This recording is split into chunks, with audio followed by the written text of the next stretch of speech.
الأخبار شاهدوه، رومي يتم أكله الآن من قبل سلايد إيتر. لا، انظروا، إنها تدافع عن نفسها وتقاتل ضد سلايد إيتر. ماذا يحدث هنا؟ سلايد إيتر ضد رومي، هي تهرب. إلى أين تذهب فجأة الآن؟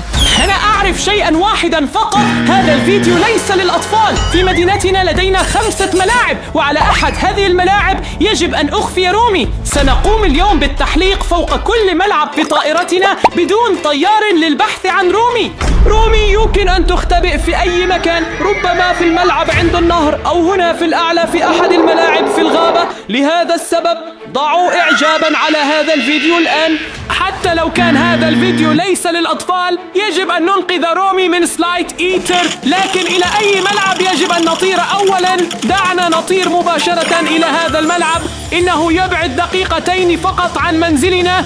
دعونا لا نضيع الوقت ونبدأ طائرتنا بدون طيار مباشرة. نحن الآن هنا في أول ملعب، نأمل أن نتمكن من إنقاذ رومي من سلايد إيتر. يجب علينا إنقاذها بالتأكيد، خاصة من أجل جينو، فهم لا يزالون زوجين محبين. قد شاهدتم الأخبار التلفزيونية، في تلفازنا كانت هناك أخبار حيث كانت تقاتل ضد سلايد إيتر، ونحن الآن هنا في الملعب مباشرة عند الزحليقة. انظر هنا الزحليقة، هناك بالفعل سلايد إيتر. لا، حقا أول ملعب مباشرة سلايد إيتر. أنتم ترونها، إنها الزحليقة الأنبوبية وتخرج منها أسنان فمنشرية، يبدو ذلك مقززا حقا. يجب أن أواصل الطيران، لا أستطيع النظر إلى هناك. يا جماعة انظروا كيف يبدو بشكل وحشي. احرص على الانتباه للطائرة بدون طيار قبل أن يتم أكلها من قبل سلايد إيتر. الآن في مكان مرتفع جدا حتى لا يستطيع الزحليقة أو آكل الزحليقة أن يلتهمنا، لكن يجب أن نكون حذرين الآن حتى لا تكون رومي بالفعل في الملعب، لأنه إذا كانت رومي في الملعب فسيتم التهامها فورا من قبل سلايد إيتر. ماذا لو كانت رومي قد تم التهامها بالفعل من قبل آكل الزحليقة؟ بالطبع لا، لقد تركتم جميعا إعجابا لكي ننقذ رومي في هذا الفيديو، ويمكنكم رؤيته أيضا. هذه الزلاقة سلايد إيتر قد تحصنت، بالكاد يمكن النظر داخل الزلاقة. هل تعتقد أن رومي قد تكون هناك الآن؟ هذا مجرد شق صغير، لكني لا أرى رومي. لا يوجد أحد بالداخل، الحمد لله لا يوجد أحد في هذه الزلاقة. يا جماعة يا رجل، تأكدوا من وضع إعجاب على هذا الفيديو ويجب عليكم مشاهدته حتى النهاية. هل رأيتم؟ لدينا 4 ملاعب أخرى سنقوم بزيارتها معكم اليوم، وإذا تم أكل رومي فإن جينو سيكون حزينا جدا. ليس فقط جينو بل أنا أيضا، وأنتم هناك بالتأكيد أيضا. ثم لن يكون هناك المزيد من الحفلات من صائدي الشياطين الكيب بوب. حسنا، نواصل الطيران. انظر من هنا، ميرا في الملعب. لماذا ميرا في الملعب؟ ماذا تفعل ميرا في الملعب؟ أنا أعرف ذلك، إنها تساعدنا في البحث عن رومي. أقصد ميرا تبحث أيضا عن رومي؟ نعم بالضبط، لهذا السبب هي هناك في الملعب، لأنهم كانوا لديهم نفس الفكرة مثلنا. هي تريد إنقاذ رومي من الشيطان سلايد إيتر، أي آكل الزحاليق.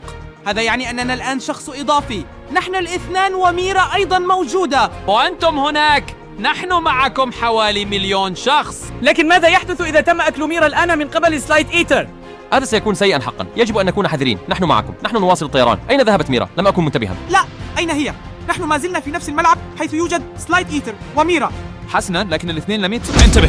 انتبه، الطائرة بدون طيار. لقد تحطمت يا جماعة، طائرتي بدون طيار تحطمت. هل تستطيعون رؤية ذلك؟ الطائرة بدون طيار لم تحطم فقط. لا، ميرا تقاتل الآن سلايد إيتر. اقلبوا هواتفكم حتى تتمكنوا من رؤيتها. لقد قلبت جهاز التحكم عن بعد أيضا. الطائرة بدون طيار على رأسهم يقاتلون بعضهم البعض. انظروا إلى هذا، لا أستطيع أن أصدق ذلك. ماذا سنفعل الآن إذا لم يعد لدينا طائرة بدون طيار؟ دعنا نحضر طائرتي بدون طيار جديدة. ها هي طائرتنا الجديدة بدون طيار، لكن انظر ما هو هناك في الأعلى. في هذا الملعب رأينا ميرا، لكن رومي لم يكن موجودا في أي مكان. لهذا السبب شطبنا هذا الملعب. لكن يمكن أن تكون رومي في 4 ملاعب أخرى، مرة هنا أسفل النهر أو في هذه الملاعب ال3 في الغابة. إذن سنطير الآن بطائرتنا الجديدة مباشرة إلى هذا الملعب عند النهر. يجب أن لا نضيع الوقت بأي حال، يجب علينا إنقاذ رومي بأي ثمن. نحن الآن هنا في الملعب الثاني، لكننا ما زلنا لا نعرف أين يختبئ رومي. في الملعب الأول التقينا بسلايد إيتر وميرا، كيف يقاتلان كلاهما؟ كم هو مذهل هذا، لكن طائرتنا الجديدة بدون طيار موجودة الآن هنا في الملعب الثاني. ملعب جديد، حظ جديد لإنقاذ رومي. حسنا، يجب أن نبحث عن رومي. أنتم جميعا تعرفون كيف تبدو رومي. إذا لم نجدها هنا لدينا 3 ملاعب أخرى. لا تغلقوا الفيديو وشاهدوه حتى سنوين. لكن ما أراه الآن بالتأكيد هو زحليقة صغيرة. المزلجة هناك لكنها ليست مغلقة، إنها مزلجة مفتوحة. ماذا يعني ذلك؟ إنها رومي تتأرجح. لا، لقد قابلنا رومي حقا، إنها بخير حقا، إنها رومي. ماذا تفعل هناك؟ إنها تتأرجح في الملعب وكأنها لا تخاف. بالطبع لا، ربما لا يوجد في هذا الملعب أي سلايد إيتر على الإطلاق. لقد هربت. أين ذهبت؟ أيضا عند الزحليقة. هل هي ربما عند الزحليقة هناك؟ هناك شيء. أين؟ في الأرض؟ هناك شيء يخرج من الأرض. ما هذا؟ أي أفواه. هل تعرف كيف يبدو ذلك؟ إنه يبدو مثل فم سلايت إيتر، وهناك في الملعب توجد زلاقة ثانية، ربما لهذا السبب هربت رومي. في الخلف هناك زلاقة أكبر بكثير في الملعب. ورأيتم ذلك؟ هذا الفم ركض إلى الزحليقة الأخرى. لأن على هذه الزلاقة لا يوجد أحد. ترون هنا لا يوجد فم في الزلاقة، لكن بالضبط هناك في الخلف كانت رومي تتأرجح. لا أعرف ماذا يجب أن نفعل. ماذا يجب أن نفعل الآن؟ علينا أن نتحقق عند الزحليقة الكبيرة إذا كان هناك سلايت إيتر، لأنه إذا لم يكن هناك سلايت إيتر فلن يكون لدى رومي خوف بعد الآن. هناك هذه الزحليقة الكبيرة يمكنكم رؤيتها. ماذا يحدث هنا الآن؟ هل هذا هو سلايت إيتر؟ هذا ليس سلايت إيتر. لا، هذا ليس سلايت إيتر. ترون إنها ليست زلاقة سلايت إيتر لأنها ليست مغلقة. بالطبع لهذا السبب تريد الزحليقة. هذا رومي وهي تقاتل مع سلايت إيتر. أولا، من سيفوز؟ من فضلك، رومي يجب أن تفوز. سلايت إيتر شرير جدا. هل رأيتم كيف خرج الفم من الزحليقة؟ أوه، من الذي فاز الآن؟ لا أعرف. رومي هربت. هل هربت أم تم أكلها؟ نعم، ربما تم أكلها للتو أو نحن هل نجحت؟ ارجعوا إلى الوراء أصدقاء. تحققوا مما إذا كانت رومي قد أكلت. لم أكن منتبها. أنت تعرف ماذا يعني ذلك إذا تم أكلها؟ ثم يتصل بنا جينو ولا يمكننا إلا أن نقول أخبارا سيئة. آمل لا يكون ذلك، لأن الاثنين يحبان بعضهما. هذا هو ثنائي الحب لهذا العام. ولا يمكننا الذهاب إلى حفلاتهم الموسيقية بعد الآن. ما رأيك إذا قمنا بالانزلاق على الزحليقة بطائرتنا بدون طيار؟ لكن احذرنا الطائرة بدون طيار. لم يعد لدينا واحدة ثالثة. تأكدوا من ترك إعجاب لرحلتي الشجاعة يا جماعة. هننزلق بالطائرة بدون طيار على المنزل. في رومي. هناك رومي. هي لم تؤكل. إنها تسترخي هناك في الأسفل. أكل الزحليقة. ربما هرب سلايد إيتر. ما أعرف، بعزم علينا بصل نطير خلف رومي. الذهاب. أين ذهبت؟ ما قد هربت. هل ذهبت للتزحلق مرة أخرى؟ لا أعرف. لا، الزحليقة فارغة. المزدقة فارغة تماما، يمكنكم رؤية ذلك. لم تعد رومي هنا. ولكن لم يعد هناك أي سلايد إيتر أيضا. هل يجب أن نحاول الطيران بالطائرة بدون طيار إلى أعلى المنزلق؟ ربما تكون هذه فكرة جيدة. ربما يكون سلايد إيتر قد اختبأ بنفسه في الأعلى. أو حاول. حزنم؟ في 3 2. انتبه. ماذا حدث الآن؟ أعتقد أنك اصطدمت بجدار سلايد إيتر. انتظروا يا جماعة، سأحاول المرة إذا كان بإمكاني شيء طيارة بدون طيار. إذا كان بإمكاني الطيران. نعم. نعم، إنها تصعد مرة أخرى. الحمد لله. كما قلت، ليش عندنا طائرة بدون طيار ثالثة؟ كان ذاك قريبا جاني أصدقائي. كنت أن أكسر آخر طائرة بدون طيار لدينا، لكن أين ذهبت رومي الآن؟ لقد اختفت. ربما عادت إلى الأرجوحة. أليس نطير هناك؟ نعم، هناك ملعب صغير داخل الملعب الكبير. نحن نطير مرة أخرى إلى الملعب الصغير من بداية المقطع. إذا رأيتم رومي اكتبوا ذلك في التعليقات. الملعب ليس كبيرا جدا. لكنني لا أرى أحدا. لا أرى رومي. هناك إطارات وهناك بوابة وهناك طاولة تنس الطاولة. وهنا هو الملعب الصغير، البرج الصغير. أنتم ترونه. لكن أين ذهبت رومي؟ ربما تختبئ في الغابة. هل هي خائفة جدا من سلايد إيتر؟ نحن نعود مرة أخرى إلى الزحليقة الأولى حيث كانت تتأرجح. هناك زحليقة صغيرة. هذا يعني أنه لا ينبغي أن يكون هناك سلايد إيتر، لكن روما كانت هناك بالضبط. هنا خرجت كل الأفواه من الأرض. مرحبا، توقف عن قول ذلك. هل سيحدث ذلك مرة أخرى أم ماذا؟ الأرض تنفتح. لا، من فضلك لا. نعم، الفتحات تظهر مرة أخرى. هذا ليس علامة جيدة. هل تعرف ما حدث بعد ذلك؟ جاء سلايد إيتر وقاتل ضد رومي. الفم لقد رأيت ما كان هناك عدة أفواه يختارون الزحاليق ثم يثبتون أنفسهم مثل الطفيل. هل تعتقد أن رومي هربت بالفعل الآن لأنها خائفة جدا؟ الآن يظهر فم من الأرض مرة أخرى. أنا أعرف شيئا واحدا فقط. هذا الفيديو غير مناسب للأطفال. غير مناسب للأطفال. انتظر لحظة. رومي يهرب. إنها تهرب، لكن إلى أين تهرب؟ دعونا نلقي نظرة على الخريطة إلى ملعب آخر. ربما يا جماعة نحن الآن نعود إلى الخريطة. في هذا الملعب رأينا رومي وهي تقاتل ضد سلايد إيتر، لكنها هربت. هذا يعني أن رومي يجب أن تكون قد ركضت إلى أحد هذه الملاعب في الغابة. لكن المشكلة هي أننا لا نعرف في أي ملعب تختبئ رومي. لا أستطيع أن أصدق. جينو يتصل. ماذا يريد منا؟ ارفع السماعة فورا. هل لديكم أي أخبار عن رومي؟ نعم، عندنا خبر جيد وخبر سيء. أيهما تريد أن تسمع أولا؟ الخبر الجيد أولا من فضلك. حسنا، الخبر الجيد هو أننا وجدنا رومي، لكن هذا كان الخبر الجيد فقط. لقد وجدتم رومي حقا. ما هي الأخبار السيئة؟ الخبر السيء هو أن رومي قاتلت مع سلايد إيتر وكادت أن تؤكل من قبل سلايد إيتر. أقسم إذا أمسكت بهذا الآكل سلايد سواء انزلق أو لا سأحرق هذا الشيء. يجب أن نفعل شيئا فورا. لا يمكننا التظاهر بأن هذا مجرد صدفة. نحن لا نعرف أيضا لماذا يريد سلايد إيتر فجأة أن يأكل رومي. سلايد إيتر هو آكل الزحاليق وهو شرير. عليكم إنقاذ رومي. لقد رأيتم ذلك بأعينكم. ساعدوني أرجوكم أن تنقذوها. لا تغفلوها عن أعينكم. عليكم أن تعتنوا بطفلي. مفهوم؟ لقد أنهى المكالمة. يا جماعة لقد سمعتم ما قاله جينو، لا يجب أن نستسلم، يجب أن ننقذ رومي. هذا هو الهدف الأسمى، إنقاذ رومي من الشرير سلايت إيتر من أجل جينو. جينا نضيع الوقت ونطلق الطائرة بدون طيار فورا. نحن الآن نطير إلى أول ملعب في الغابة. هذا يعني أن هذا هو الملعب الثالث الذي نقوم بمسحه بطائرتنا الثانية بدون طيار. وفي هذا الغابة يوجد ملعبان آخران ربما يحتويان على منزلقات سلايد إيتر. بالطبع آمل أن لا يكون الأمر كذلك، لكن انظروا إلى هذه الزلقات، إنها كبيرة جدا، بالتأكيد يسكن فيها سلايد إيتر. لقد رأينا ذلك، رومي كان يطارد من الفم الذي خرج من الأرض، وربما قد التصق فم هنا. لا، هناك زوي. ماذا تفعل زوي هناك؟ هي تركض نحو الزحليقة. لا، هذا لا يمكن أن يكون صحيحا، كنا نريد إنقاذ رومي. لماذا إذن زوي الآن في الملعب؟ ربما تريد زوي أيضا إنقاذ رومي من زحليقة الأكل الشرير سلايد إيتر. بالطبع في الملعب الأول كانت ميرا هناك أيضا وأرادت المساعدة.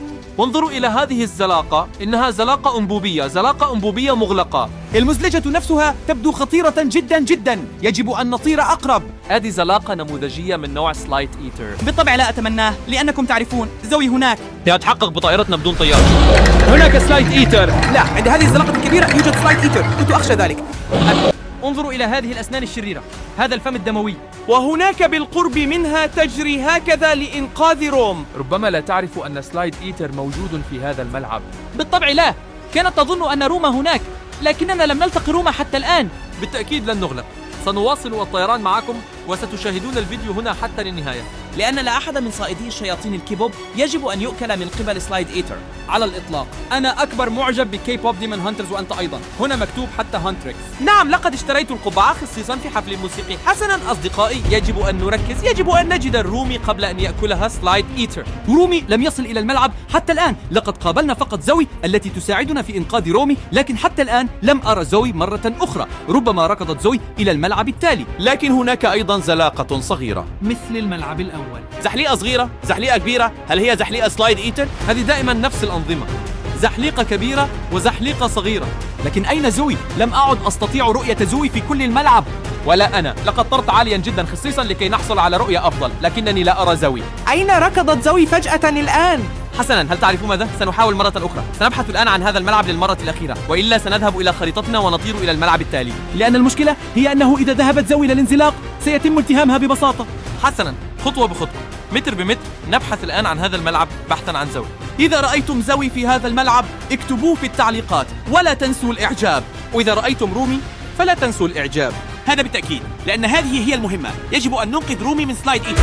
سأبحث الآن في هذا البيت الصغير لنرى إذا كنا سنجد أي شخص هنا في هذا البيت الصغير. رومي، يجب أنك مختبئ في مكان ما. هل تلاحظ شيئا؟ لا، إنها زحليقة صغيرة ومفتوحة. بالضبط، في الزحاليق المفتوحة نادرا ما يوجد سلايد إيتر. أنت محق، لكن ربما تكون زوي هناك، لأنها تعرف أنه لا يوجد هناك آكل الزحاليق. مع ذلك عند رومي تحولت الزلاقة المفتوحة أيضا إلى آكل الزلاقات. لكن كانت الزلاقة المفتوحة أكبر بكثير وأطول بكثير من تلك الزلاقة الصغيرة. تخيل لو أن هناك آكل منزلقات للأطفال يخرج من هذه الزلاقة الصغيرة للأطفال. أو يظهر فم سلايد إيتر مرة أخرى من الأرض. ما بدنا شو يا جماعة، يجب علينا الآن بالتأكيد العثور على زوي أو رومي. ربما هي في أعلى البرج. أنا يا حسنا نفسي أرى. هل زوي هناك؟ لا أرى أحد. هل ترون أحدا؟ أجد أن البرج فارغ تماما، إنه فارغ حقا. أنتم ترون خلف الحاجز الخشبي لا يوجد أحد. لكن لا تطير قريبا جدا، لا تطير قريبا جدا من هذه الزلاقة التي يأكلها سلايد. لكنني أريد أن أنظر مرة أخرى، ربما تم أكل زوي بالفعل من قبل سلايد إيتر. لكن هذا محفوف بالمخاطر للغاية. يا إلهي، ماذا يحدث؟ لا، زوي لا أستطيع أن أفهم، إنها تؤكل. زوي يتم التهامها الآن من قبل سلايد إيتر، لقد تأخرنا. وكدت أن أكسر الطائرة بدون طيار يا جماعة، هل ترون ذلك؟ أين؟ زوي اختفت. زوي الآن داخل هذه الزحليقة، ماذا يجب أن نفعل؟ لا أعرف، لقد تم التهامها من قبل سلايد إيتر، لقد رأيتم جميعا ذلك، زوي لم تعد موجودة. ولا يمكننا إنقاذها أيضا، لأنه إذا طارت طائرتنا بدون طيار إلى الزحليقة سنؤكل نحن أيضا. هم سنختفي الطائرة بدون طيار إلى الأبد، ولن يكون لدينا صور بعد الآن. انظر إلى هناك في الزاوية. ما هذا؟ هل ترون ذلك؟ ما هذا المنتزه؟ أعتقد أن هناك يتم تصنيع زحاليق أكل الزحاليق. أتعرف، هل يتم بناؤها هناك؟ قد يتم بناؤها هناك حقا، دعونا نقترب أكثر. لكننا فقدنا زوي. لا يمكننا تغيير أي شيء الآن أصدقائي، يجب علينا بالتأكيد إنقاذ رومي الآن قبل أن نفقد رومي أيضا. لقد سمعت سينو على الهاتف، يجب علينا إنقاذ رومي بأي ثمن. حسنا، سنواصل الطيران الآن يا جماعة. هناك يتم بالفعل إنتاج وبناء سلايد إيتر. ترون ذلك؟ يتم ربط الأجزاء الفردية معا وتوصيلها. لذلك يرتفع الفم من الأرض، سوف يجلس ببساطة في زلاقة وفجأة يظهر سلايد إيتر. مثل الطفيل يبحث الفم من الأرض عن مضيف جديد ويلتصق به. دعنا نذهب إلى الخريطة، يجب أن نواصل البحث. أين رومي؟ لا أستطيع أن أصدق ذلك. في هذا الملعب تم أكل زوي ببساطة من قبل سلايد إيتر، ولم يكن رومي أيضا في هذا الملعب، لذلك قمنا بوضع علامة إكس عليه. إذن يمكن لرومي أن يختبئ فقط في أحد هذين الملعبين. الاحتمال هو 50% أن نطير إلى الملعب الصحيح. نحن الآن سنطير إلى هذا الملعب هنا في الأعلى، ونأمل ألا يتم أكل رومي من قبل سلايد إيتر. دعوا الجميع يضعوا إعجابا على هذا الفيديو الآن حتى نتمكن من إنقاذ رومي من آكل الزحاليق الشرير. والآن حنبدأ فورا تشغيل الطائرة بدون طيار. سنقوم لا، لكن هناك شيء ما ليس على ما يرام مع الفيلا. هذا لا يبدو كأنه فيلا كبيرة وجميلة، أليس كذلك؟ إنه مثل فيلا الأشباح، متداعية تماما وتنهار، كل شيء هناك محطم. هل هذه حقا فيلا؟ لا أعتقد ذلك، لكن انظر هناك مدخل، يمكننا أن ندخل بطائرتنا بدون طيار من هناك. هذه أيضا فكرة جيدة، لأنه لا يوجد باب هناك. هذا يعني أنه يمكننا الطيران بسهولة ونعوم بالطائرة بدون طيار. سنفعل ذلك الآن وأنتم تضعون إعجابا كبيرا لدعم عملنا. نحن الآن داخل هذه الغرفة في هذه الفيلا، لكن لا يوجد شيء، أليس كذلك؟ هنا حقا لا، هنا رومي و67 كيد وهما يتبادلان القبلات. هذا لا يمكن أن يكون حقيقيا، لا أستطيع النظر إلى ذلك. إنهم يتبادلون القبلات ببساطة، ليس مرة أخرى. الآن التقوا مرة أخرى.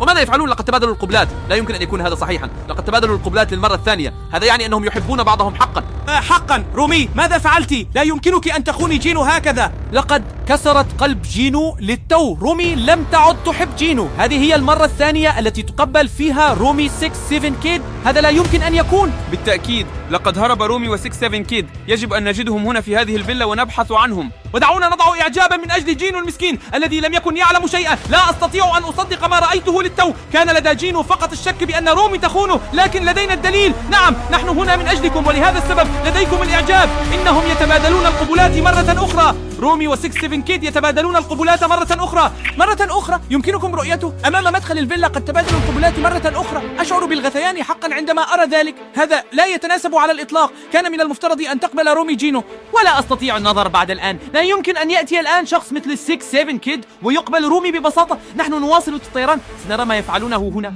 أنا حزين جدا، يمكنكم رؤيته. انظروا كيف يبدو يا أصدقاء. ماذا نفعل الآن؟ يجب أن نخبر جينو بطريقة ما أنهم قد تبادلوا القبلات.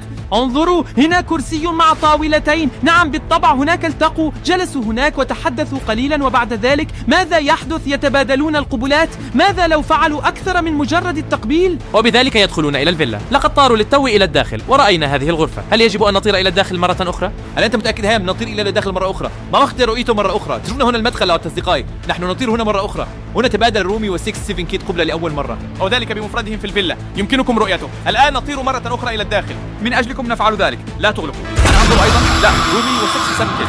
نجيكم رؤية ما بيحالون تسو. لا سمش بيفعلون هناك. أشعر بالأسف لجينو، لا أستطيع أن أتحمل رؤية هذا. يؤلمني قلبي، لقد كسرت قلبي للتو. ما سنفعل الآن؟ ما سيحدث الآن مع صائدي الشياطين الكيبوب؟ يجب أن نحاول الاتصال بجينو مرة أخرى، ربما يجيب الآن. لكن في المرة الأخيرة لم يرد لأنه كان يبكي. سنحاول الآن معكم. إننا نأمل أن يرد جينو على الهاتف. ما يجب أن نخبره بكل ما رأيناه. لقد رأينا الكثير مما فعله رومي. لا أستطيع أن أصدق ما رأيته هنا جينو، هل لديكم أخبار عن رومي؟ نعم جينو، نحن هنا. مرحبا، لدينا أخبار سيئة حقا. كنت محقا. رومي قبلت 6 أو 7 أطفال. رومي قبلت 6 أو 7 كيت. إذا كان كل ما شعرت به صحيحا. هي تحبه وليس أنا. كل رسالة، كل ابتسامة، كل عناق لعين كان كله كذبا. لقد انتهيت منها. إذا كانت تستطيع النسيان بهذه السهولة فأنا أستطيع ذلك أيضا. سألتقي الآن بميرا.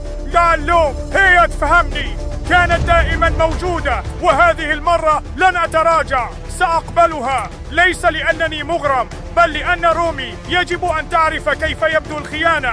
إذا رأيتم رومي أريد أن أعرف إذا كانت ستلاحظ. أريد أن أرى كيف ستتفاعل عندما تكتشف أنني كنت مع ميرا. لقد أغلق الخط. هل سمعتم ما قاله جينو للتو؟ لا يمكن أن يكون جادا حقا في أنه يعتزم فعل ذلك. إيهينو يريد الآن الذهاب إلى ميرا وتقبيل ميرا. لا يمكنهم أن يلتقوا هكذا بينما نحن لا نزال هنا. إذا سنطير بطائرة بطائرتنا بدون طيار إلى جينو ونراقب جينو كيف يقبل ميرا. بالفعل لا أستطيع أن أصدق أن هذه هي الحقيقة فعلا. يجب أن نرى ذلك بأعيننا وأنتم أيضا. يا جماعة لا يجب عليكم إيقاف المشاهدة بأي حال. الفيديو بدأ الآن يأخذ وتيرة سريعة. ميرا في مكان ما هناك، أنا متأكد تماما من ذلك. لقد رأيت هناك شخص يمشي في الخلف. هل هناك شخص يسير هناك حقا؟ أين؟ 4 أشخاص لكنهم ليسوا صيادي الشياطين الكيبوب. أود أن أقول إن ميرا وحدها هناك. أنا متأكد من ذلك.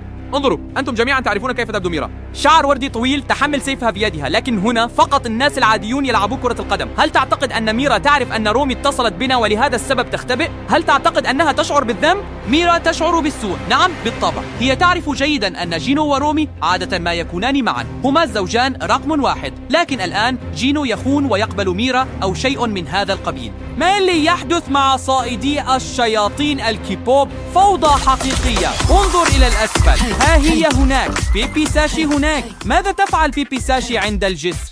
هل يراقب جينو؟ هل يراقب جينو أم يراقب ميرا؟ ربما ميرا استأجرت جينو، هذا ممكن، لكن بيبي ساشي هناك. انظر إلى الخلف هناك سفينة صائدي الشياطين الكيبوب. ماذا تفعل السفينة هناك؟ هم دائما يستخدمونها للجولات عندما يبحرون عبر الماء. يمكنك رؤيتها. في الطرف الآخر من الشاطئ توجد سفينة صائدي الشياطين الكيبوب. هذا هو بالفعل السفينة الأصلية. هل نقترب قليلا بالطيران هناك؟ سنطير بالتأكيد إلى هناك. يمكنك إلقاء نظرة. يبدو رائعا حقا. ربما سنلتقي بميرا أو شخص آخر من فرقة ساشا بويز هناك. السفينة رمادية بالكامل، وترى هناك أيضا منصة صغيرة في الأعلى حيث يمكنهم الغناء. لكن هل هناك أي شخص على الإطلاق أم أنني لا أرى أحدا الآن؟ لا يوجد أي شخص على الإطلاق، لا يوجد حتى شخص واحد على السفينة. بالطبع إنه أيضا في المركز. ليس لديهم عرض الآن. بالطبع. وميرا وجينو تحت الجسر. لقد كانوا في الخارج لفترة طويلة. ما مدى جنون ذلك؟ فقط حقيقة أنهم يختبئون تحت الجسر حتى يتمكنوا من التقبيل. وميرا وحدها تماما في الملعب. حسنا، لكنني أجد ذلك غير رائع حقا. نحن نطير الآن عائدين إلى الجسر. سنفحص مرة أخرى إذا كان جينو لا يزال هناك. نعم، مهم جدا. نأمل أن يكون لا يزال هناك. ها هم، أنت محق. ميرا هناك أيضا. إنهم يتبادلون القبلات. يا إلهي، جينو وميرا يتبادلان القبلات مباشرة الآن. اترك إعجابا كبيرا واشترك في قناتنا من أجل ذلك. لا أستطيع أن أصدق ذلك حقا. إنهم يقبلون بعضهم مباشرة، وكم من الوقت يقبلون، وقد التقطنا كل شيء بالطائرة بدون طيار. إنهم يقبلون بشغف، إنهم يحبون بعضهم البعض. هذه ليست المرة الأولى التي يقبلون فيها. ميرا تغادر. ماذا يجب أن نفعل الآن؟ لنعد إلى خريطتنا. إنه يركض إلى قاعة الحفلات. لكن ما يمكن الذهاب إلى هناك بعد، فقط عند 10,000 إعجاب. اترك إعجابا الآن، ربما سيذهب إلى هناك. يعود إلى ميرا. أنت محق. ميرا هنا في الأسفل، يريدون التقبيل مرة أخرى. لا أستطيع أن أصدق ذلك. إلى أين يذهب جينو الآن؟ لا، إنه يجري نحو زوي. ماذا يفعل مع زوي في موقف السيارات؟ هل تعرف لماذا لم يذهب جينو إلى قاعة الحفلات؟ لأن لم نصل إلى 10,000 إعجاب بعد. لهذا السبب أعجب بالفيديو الآن. لكن ماذا يريد جينو مع زوي الآن؟ هل يحبها أيضا؟ يمكننا معرفة ذلك الآن فقط بإطلاق طائرتنا بدون طيار والطيران إلى موقف السيارات.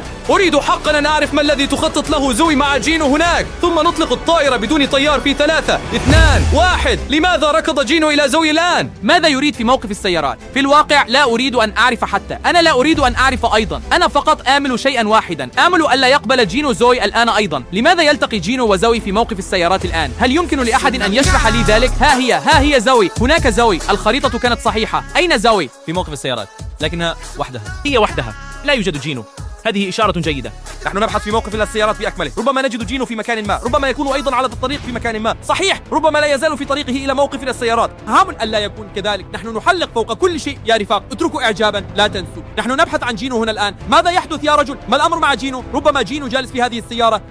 انتظر، إنه يمشي هناك في الخلف. أنت محقي صديقي. ممكن رؤيته إنه يعبر الممر الآن، والممر يختفي هنا. ما نوع الأحذية التي يرتديها؟ أجد الأحذية رائعة بطريقة ما. لقد رأى طائرتنا بدون طيار. لقد انطلق. إنه يهرب يا رفاق. علينا أن نتبعه بالتأكيد. نحتاج إلى معرفة ما يخطط له. أنا الآن أطير خلف جينو بطائرتنا بدون طيار، ثم سنرى ما يفعله جينو في موقف السيارات. لقد اختفى للتو. أين هو؟ ليس لدي أي فكرة. لا يمكنه الركض بهذه السرعة بتلك الأحذية الرائعة. إذا كان قد اختفى فسوف نعود إلى زوي الآن. أين هي؟ في موقف السيارات. ربما أراد أن يلتقي بزوي، لذا إذا راقبنا زوي الآن فقد وجدنا جينو أيضا. هذا يعني أننا نعود الآن. نحن نطير عائدين إلى موقف السيارات إلى زوي. نأمل أن تكون زوي لا تزال وحدها ولم تلتقي بجينو. لنرى أين ذهبت زوي. هناك موقف السيارات، وهذا بالضبط حيث كانت زوي في وقت سابق. لا أراها. هل ترى زوي؟ أنا مايسترو زوي أيضا، لكني مايسترو جينو أيضا. حسنا، لكن هذا بالفعل علامة جيدة. هذه علامة جيدة جدا. ربما كان مجرد صدفة. ما أؤمن بالصدف يا رفاق. نحن نواصل الطيران. نحن نبحث في كل موقف السيارات ونهبط معاكم. يا رفاق، ها هي زوي. لا أستطيع حتى النظر. جينو يقبل زوي. لا يمكن أن يكون. جينو حقا يقبل زوي.